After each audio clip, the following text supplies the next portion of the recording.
Good morning बच्चों। हम लोग विज्ञान में जो रासायनिक अभिक्रियाएं एवं समीकरण पाठ है उसका फिर से पुनः रिवीजन कर रहे हैं, यानी पुनः पढ़ रहे हैं। हम लोगों ने रासायनिक अभिक्रियाएं की परिभाषा पढ़ ली थी, अभिकारक, उत्पाद पढ़ लिए थे बच्चों, और रासायनिक समीकरण भी पढ़ लिया था हम लोगों ने, है ना। आज हम लोग रासायनिक समीकरण के प्रकार पढ़ेंगे, ठीक है। तो रासायनिक समीकरण के दो प्रकार होते हैं, एक तो संतुलित रासायनिक समीकरण, दूसरा है असंतुलित। तो पहला ले लेते हैं संतुलित रासायनिक समीकरण। ऐसा समीकरण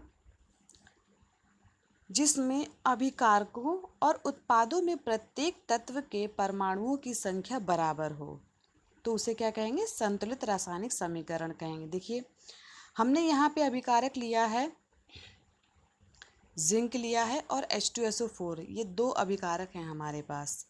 उसके बाद जब ये उत्पाद बनता है ZnSO4 और H2, अब इन दोनों में देखेंगे कि जो अभिकारक है यानी Zn, जिंक, और जो उत्पाद है वहाँ पे जो जिंक है, इनके दोनों में यानी अभिकारक में जिंक और उत्पाद में जिंक की परमाणुओं की संख्या बराबर है कि नहीं है। देखिए, यहाँ पे जिंक 1 है और उत्पाद में भी जिंक 1 है। यहाँ अभिकारक में H2 हैं और उत्पाद में भी H2 हैं। अभिकारक में सल्फर 1 है और उत्पाद में भी सल्फर 1 है। अभिकारक में ऑक्सीजन 4 हैं और उत्पाद में भी ऑक्सीजन बच्चों 4 हैं।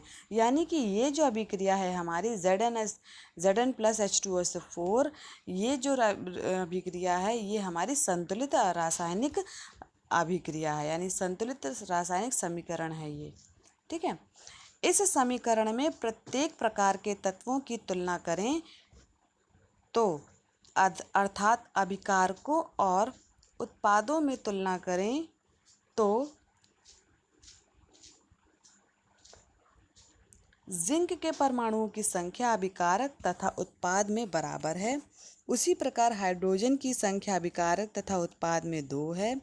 सल्फर के परमाणुओं की संख्या 1 है और ऑक्सीजन के परमाणुओं की संख्या अभिकारक तथा उत्पाद में 4 हैं, ठीक है।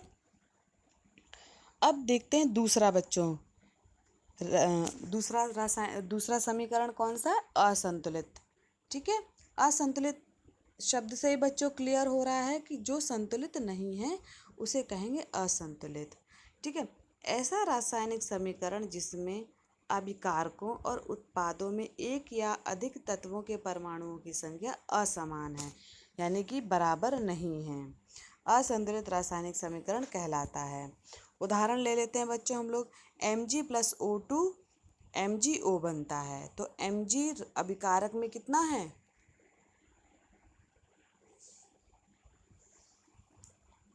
उपर्युक्त रासायनिक समीकरण में अभिकारक में Mg के परमाणुओं की संख्या 1 है और उत्पाद में Mg के परमाणुओं की संख्या भी 1 है, परंतु अभिकारक में ऑक्सीजन के परमाणुओं की संख्या 2 है और उत्पाद में ऑक्सीजन के परमाणुओं की संख्या 1 है ना। यानी ऑक्सीजन यहाँ पे संतुलित नहीं है, बराबर नहीं है, ठीक है। तो ऐसे रासायनिक समीकरण क्या कहलाएंगे? असंतुलित रासायनिक समीकरण कहलाएंगे, ठीक है। अब बच्चों देखते हैं कि संतुलित रासायनिक समीकरण का महत्व क्या है। तो द्रव्यमान के संरक्षण नियम के अनुसार किसी भी रासायनिक समीकरण में ना तो द्रव्यमान उत्पन्न होता है और ना ही नष्ट, अर्थात किसी भी रासायनिक समीकरण में अभिकारकों का कुल द्रव्यमान उत्पादों के कुल द्रव्यमान के बराबर होता है, ठीक है। यानी कि अभिकारक और उत्पाद दोनों में परमाणुओं की संख्या कैसी है? बराबर है, यानी द्रव्यमान बराबर है। तो रासायनिक अभिक्रिया में अभिकारकों व उत्पादों में उपस्थित तत्वों के परमाणुओं की संख्या समान होनी चाहिए, इसलिए कंकालीय ढांचा समीकरण को संतुलित करना आवश्यक है बच्चों।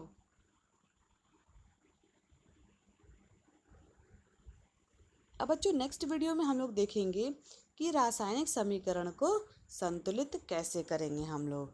ठीक है।